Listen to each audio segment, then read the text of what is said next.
Hai semua, minggu kemarin market memerah karena semua menanti pidato Jerome Powell, Gubernur The Fed dalam simposium Bank Sentral, yaitu Jackson Hole yang diselenggarakan tanggal 26 sampai 28 Agustus 2021.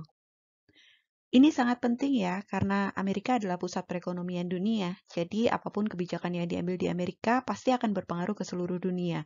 Dalam pidatonya, Jeremy Powell berpendapat bahwa untuk saat ini fokusnya adalah penanganan COVID.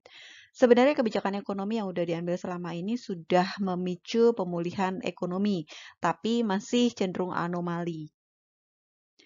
Pendapatan rumah tangga secara agregat naik, tapi rumah tangga secara besar-besaran mengalihkan pengeluarannya dari sektor jasa ke sektor barang pabrik tahan lama sehingga sektor ini mengalami inflasi. Jadi kita bisa lihat dari chart yang ditampilkan oleh Jeremy Powell di sini bahwa yang atas itu adalah grafik untuk sektor jasa dan yang bawah itu adalah untuk sektor barang tahan lama. Kita lihat di atas bahwa sejak pandemik untuk sektor jasa itu menurun drastis dan untuk saat ini pun masih di bawah dari standar tren.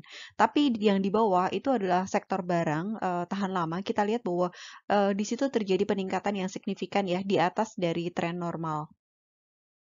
Dampak dari pandemi di Amerika Serikat ini luar biasa. Dalam waktu 2 bulan itu sudah menggusur 30 juta pekerja dan terjadi penurunan output pada kuartal 2 2020 yang besarnya 2 kali lipat jika dibandingkan dengan masa resesi tahun 2007 sampai 2009.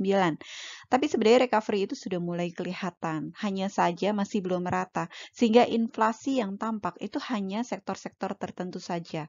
Jadi pemulihan itu sudah terjadi, tapi hanya pada sektor barang tahan lama, seperti peralatan, furniture, mobil. Sementara kalau layanan yang sifatnya tatap muka itu masih menurun, apalagi sektor pariwisata. Jadi pada masa pandemi di Amerika itu kan restoran turun 45%, hampir sama nih dengan kita di Indonesia.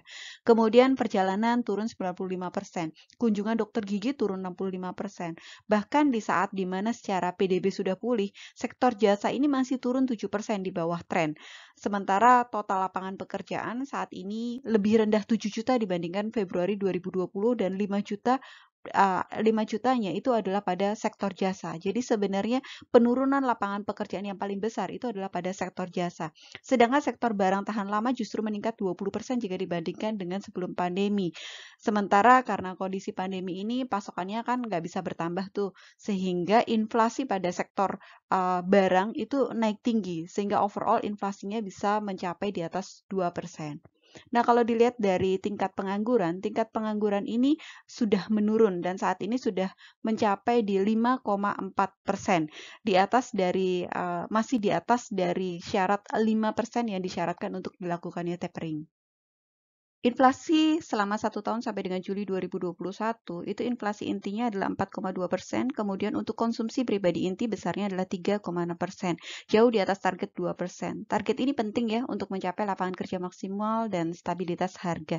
Namun ternyata inflasi ini belum merata, jadi hanya sektor barang tahan lama saja yang meningkat tinggi. Padahal sektor barang tahan lama ini inflasinya selama 25 tahun itu rata-rata adalah minus 1,9%. Dari data inflasi 4,2% itu ternyata 1%-nya berasal dari barang tahan lama dan 0,8%-nya berasal dari sektor energi gitu. Jadi nggak bisa dibilang bahwa ini adalah inflasi yang merata.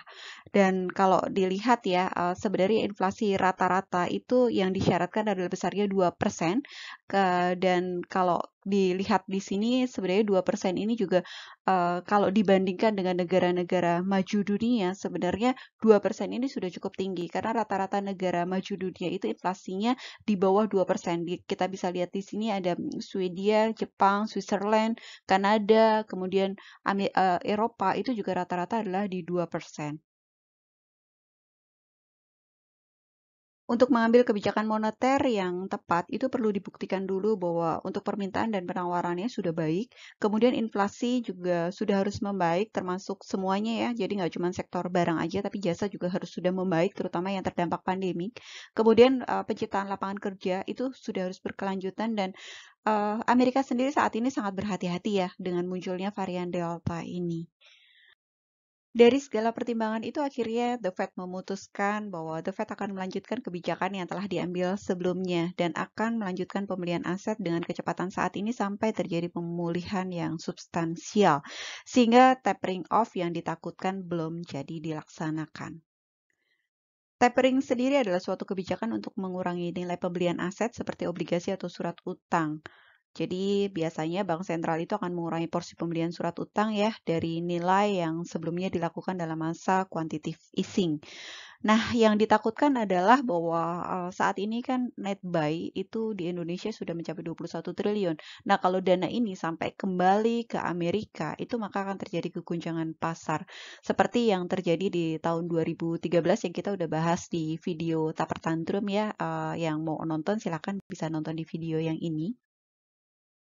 Keputusan dari The Fed ini direspon positif oleh pasar ya, terbukti dengan S&P naik 0,88%, Dow Jones naik 0,69%, Nasdaq naik 1,23%, bahkan Russell naik 2,85% dan crude oil naik 1,85%. Sementara itu, indeks dolar Amerika Serikat terkoreksi minus 0,41%.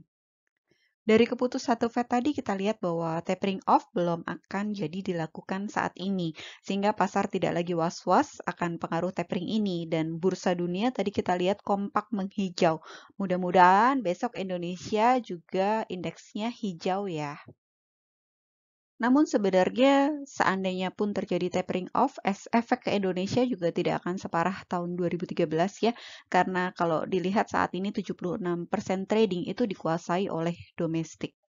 Terima kasih sudah menonton video ini. Semoga keputusan The Fed tadi bisa menjadi suatu katalis positif ya untuk market agar bisa rebound kembali besok. Thank you.